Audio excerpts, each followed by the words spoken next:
time to fuel your business success. Welcome to Harmonious at Lunch. We're bringing you bite-sized advice and expert conversations to drive clarity and growth 5 days a week. Make sure you join our Facebook group at humanop.com/lunch, where listeners like you and our guests hang out so we can find harmony in business together. If you're building a business, you're in the right place. Let's dive in. Can you turn sustainability for your company into a growth engine, not just a cost on your balance sheet? That's the question we're going to ask and hopefully answer today with our very special guest. We're going to talk about fashion. We're going to talk about sustainability. We're going to talk about doing podcasts from the shower, all different kinds of things we're going to cover today. Let me welcome in our guest, Amory Csiky Alvarez. Welcome to the show, and thank you for being here. Thank you for having me, guys. This is going to be an amazing episode. And yes, I am in a shower because I'm at an Airbnb in Hungary. So sorry for the audio or the lighting. It's the best, okay? It's the commitment to the craft that I love. And the shower is not on for those of you listening. So we're good. It's going to be great.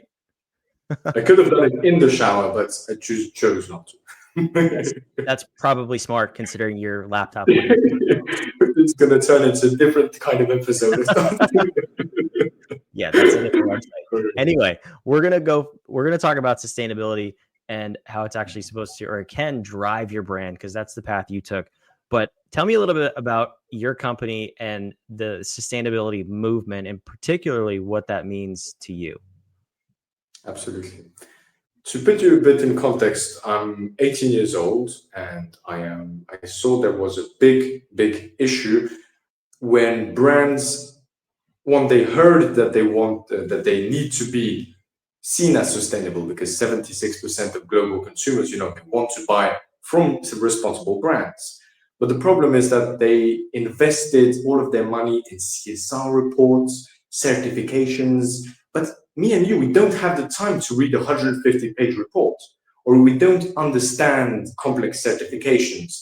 They're too far away from home. And so the consequences of that is that we won't perceive those brands as responsible. Even though they may be super responsible, they aren't seen as responsible. So they don't get the results of more loyalty, preferences in the shops, etc. And the solution I came up with, I'm sure there are other solutions, but the most effective I came up with is planting a tree for every product sold. This doesn't work with every market, mainly if you do more apparel or B2C, obviously.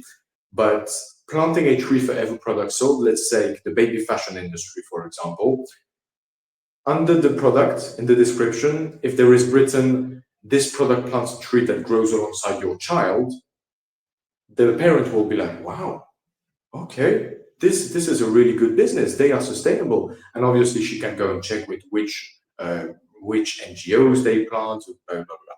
So that's the kind of technology we are trying to do here at Forest Delivery. We want to create and facilitate tree planting for baby fashion brands and fashion brands.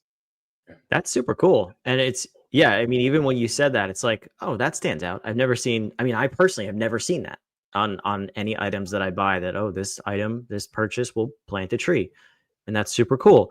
I want to talk about that, but to back up what you said before about being a sustainable brand and investing in reports and certifications, I think the consumers are a little bit numb to this at this point, because you see these giant brands. I mean, I love United Airlines. I have nothing bad to say about United Airlines. Okay. So United, I love you. Let's make that very clear. However, when I hear an airline saying that they're green and they have a green initiative, and every time I buy a ticket, it says, would you like to round up by $2.50 to offsite the emissions of this flight? First of all, no, because I know it's not doing anything. Like, let's talk about how much fuel these planes burn. My point here is a lot of it's become a marketing initiative, and what you're doing is action oriented. That's actually sustainable and good for the environment. How do you balance that in saying we are actively planting a tree versus, if you just pay us a little bit more, our planes aren't going to somehow burn the same amount of fuel and pollute the environment, right? Like, does that make sense? 100%. And that's a great example.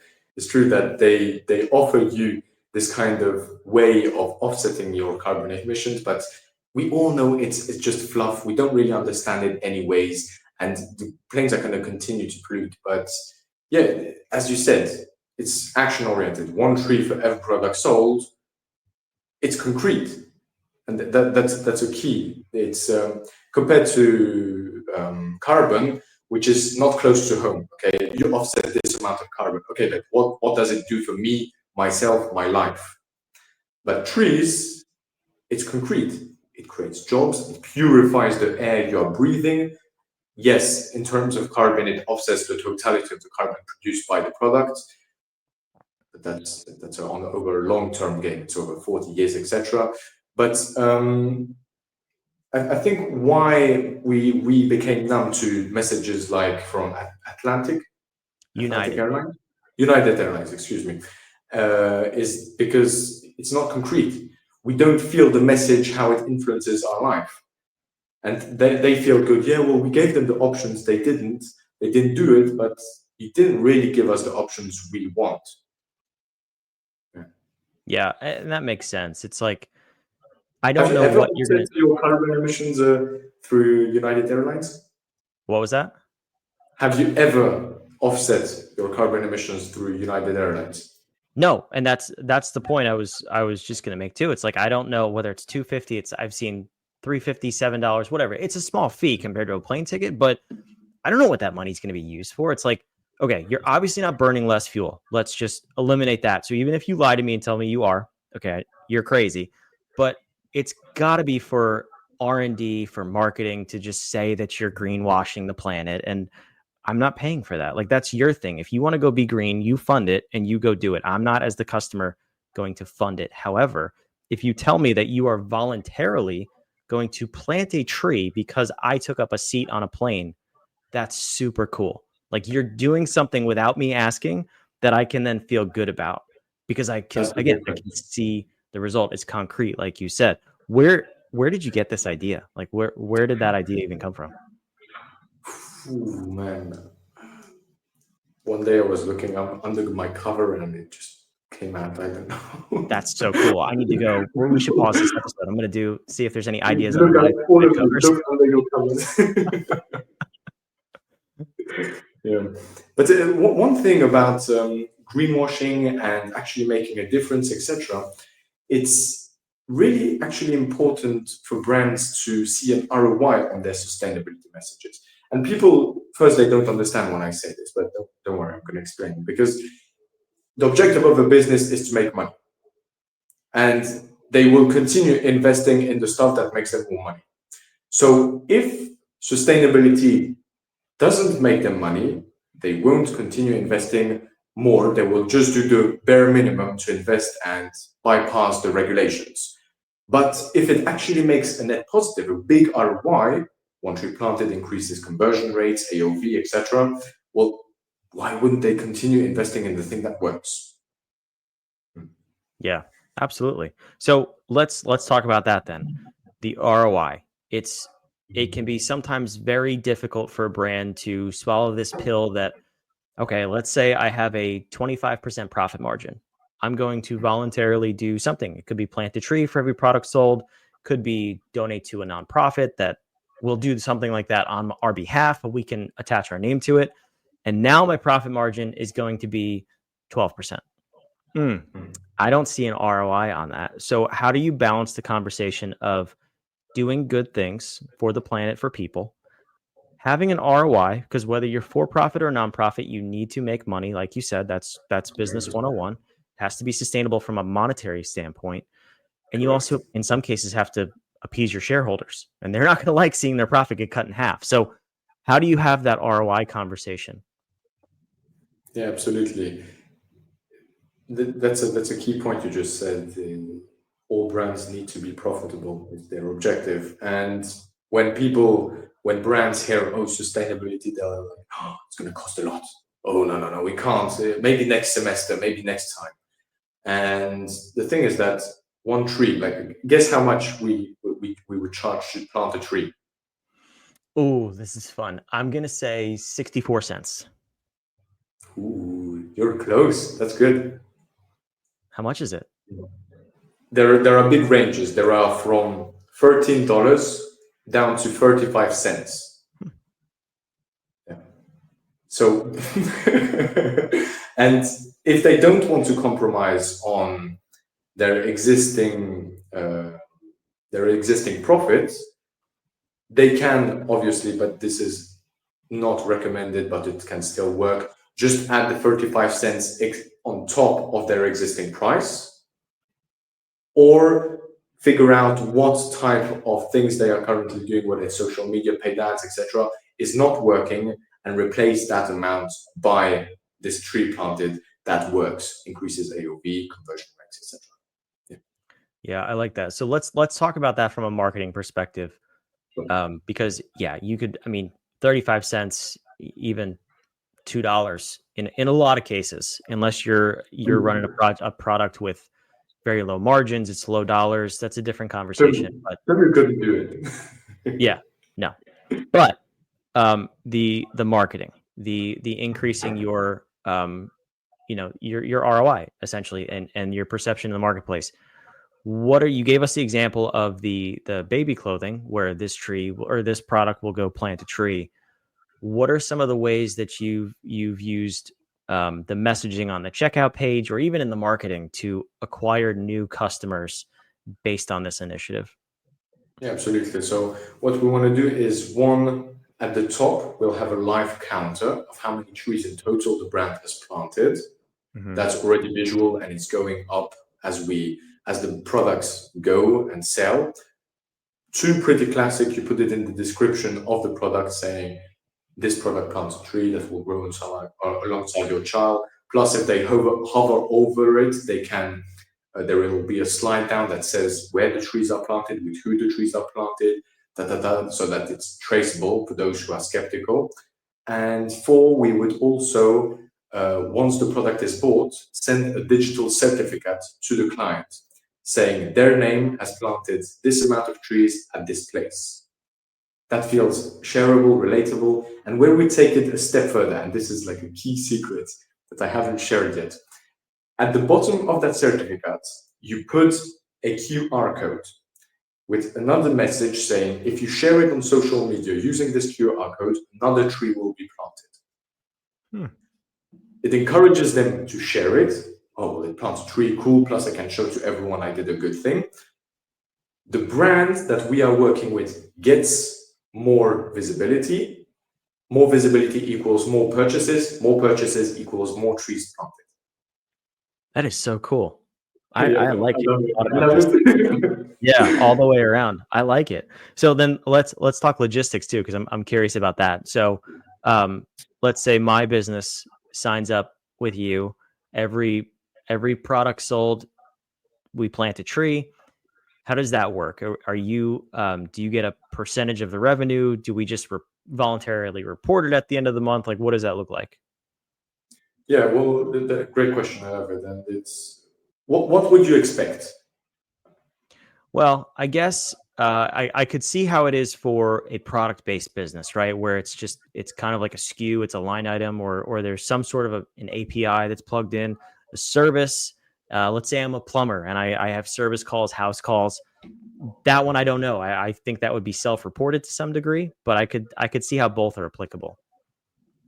Correct. Yeah, exactly. If it's a product business through an API, a Shopify, a WooCommerce plugin, but if it's a service, it's not as easily. But honestly, if it's a service, and you don't get thousands of customers every day, you can personally just go and find the NGO and tell the customer, look, I planted this tree thanks to your money. Here is a certificate. I don't think for businesses like mine, I would see a good investment in that.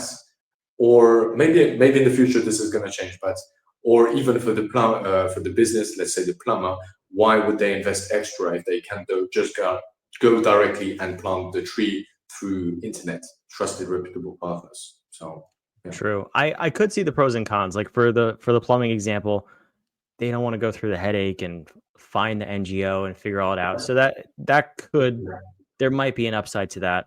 Let's talk, our business. We have 2 SaaS products. We have 2 apps. So we could absolutely, have thousands of customers a day where that might apply. And I too do not want to go find the NGO and sort this stuff out. Is that a context where it would be applicable to partner with you? Yeah, absolutely. Well, so you have a SaaS business and it's B2C. Both, 2 different products. One is B2C, that one has more volume, and then the B2B product is more so recurring revenue, but for businesses. Okay. What we want to do is that create so that you can choose for what action there is a tree planted. If you see what I mean. Yeah. Whether it's for the sign up, whether it's for signing up but paying, not just installing the app, whether it's liking a certain amount of photos, who cares, blah, blah, blah. That's what I really want to do. I'm not yet at that stage, but that's the vision, so that brands can choose for what action the tree is planted with their customers. Yeah. Well, that's awesome. That reply? That's your question? Yeah, I'm even, my wheels start turning now. Like that one you just said, where if you like a picture on social media, you could run a marketing campaign that says if every like on this picture donates or plants a tree. How cool is that? Because it's going to get your brand visibility, and more people are going to want to engage with something like that. Man, it's very interesting. Doing good for the planet has actually so many benefits. Actually doing good for the planet has so many benefits also for business. People underestimate it, and people call it because they didn't yet understand it, or people don't trust it, greenwashing. It's a question of trust, actually. Yeah, that would boost engagement. Planting a tree for every share or every comment, etc. And 35 cents to get an extra boost on the thing. Then why not? Yeah, that's incredible. It's not just like this, and we'll give you a virtual high five. There's something as good as coming from it. If we could spend more time wasting our time on social media, but good comes from it, I think that's a win-win, right? Yeah. There's this illustration where nature always has this equal exchange. The bee that pollinates the flower and gets honey in exchange. They are both benefiting from effort. And humans, they used to play into these natural laws of exchange. They used to take but give back to nature as well. And that has stopped a bit. Okay, it's only taking, polluting, destroying. And we know this is not sustainable. We all know we have to change something. So let's not talk about the problem, but of the solution, I prefer. Yeah, this is definitely one of the coolest solutions I think I've heard on this. And it's great that you take the hard work and the legwork out of it. So tell me this before we wrap up. How does a brand partner with you and build this into their sustainability efforts? Absolutely. Find me on LinkedIn, reach out to me, and let's talk. I love it. All right. I will put your website on the screen here. LinkedIn, website, everything. YouTube channel too. You have a YouTube channel. It's down below in the show notes. I'm journeying my way. Yeah. Creating a personal brand, a bit like you. It's freaking amazing today. Absolutely. All right. So this has been a really cool episode. I love this. And I would love to see more brands jump on this bandwagon of actionable sustainability. That's the key. And maybe United Airlines, let's call you out. How about for every time I buy a plane ticket, you plant a tree for me and you plant a tree for the world. You can do your $2.50 green emission thing too, but let's plant the tree also. So I'm calling you out, United. United, here it is. Throw down the gauntlet. Amory, thanks for coming to the show. Appreciate you being here. Thanks for having me. This was a really good show. For those of you watching and listening, I hope we answered the question. Can your brand have sustainability efforts and see an ROI from it? I'm going to put the stamp of approval. Yes, this is super cool. Go back and listen to this episode again. Get the wheels turning. What else can you do in your business? How can we think outside of that box and have a positive impact both on our business, on our brand, and on the planet? We'll see you on tomorrow's episode of Harmonious at Lunch. Thanks for being here. Another episode of Harmonious at Lunch in the books. I hope this episode made you think and you grabbed some actionable ideas to propel your business. Don't forget to like, comment your takeaways, and subscribe wherever you're listening so we can help more entrepreneurs just like you achieve harmony in their life and business. For cutting-edge tools that bring clarity to your people and processes, check out humanoff.com to download